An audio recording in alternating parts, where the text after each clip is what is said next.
All right, we're going to now use our trigonometric identities and what we know about sine, cosine, and tangent to find out what the rest of the ratios are, okay? So here's the scenario. Given that cosine theta equals 3 over 5, find sine of theta and tangent of theta.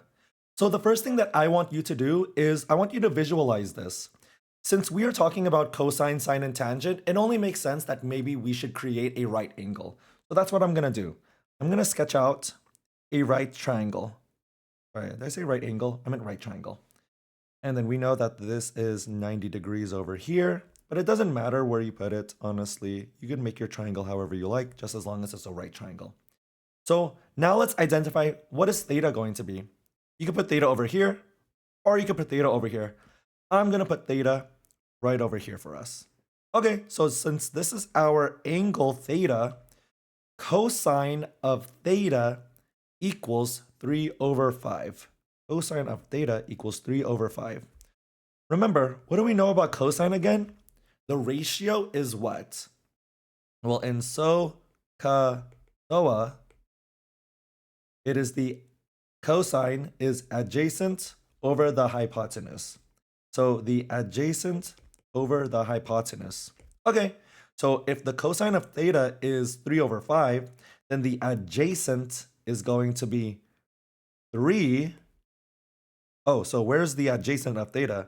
Is it here? No. Is it here? No. Adjacent is 3.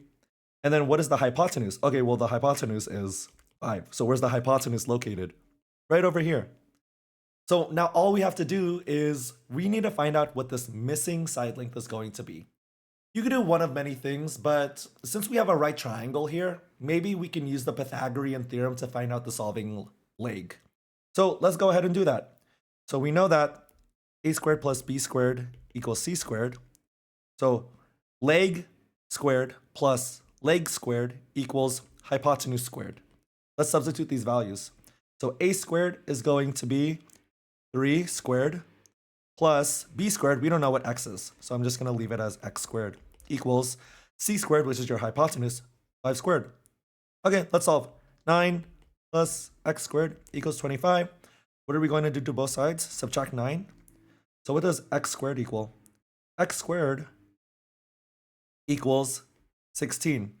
And then what is the square root of 16? Because we want to isolate x. X is going to equal 4. So what is this missing value over here? This, instead of x, is now, oopsies, is now going to be 4. What the? 4. So now that we have 1, 2, 3 side lengths of a right triangle, we can find out what the sine of theta is and what the tangent of theta is. So let's go ahead and find out what the sine of theta is. Again, how do we find the sine of theta?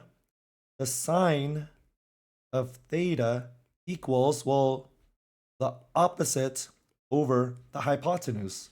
So our opposite over the hypotenuse.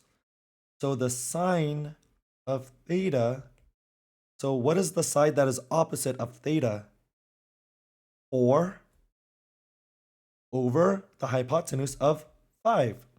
So we just found sine of theta. And now lastly, what is the tangent of theta? Well, the tangent of theta is going to be this, our opposite over the adjacent. So opposite over adjacent. Okay, so tan of theta equals, what is our opposite sign? It is 4. And what is our adjacent side? 3. So that is how we use cosine, sine, tangent to find other ratios of our trigonometric ratios. Okay, that's it. Bye.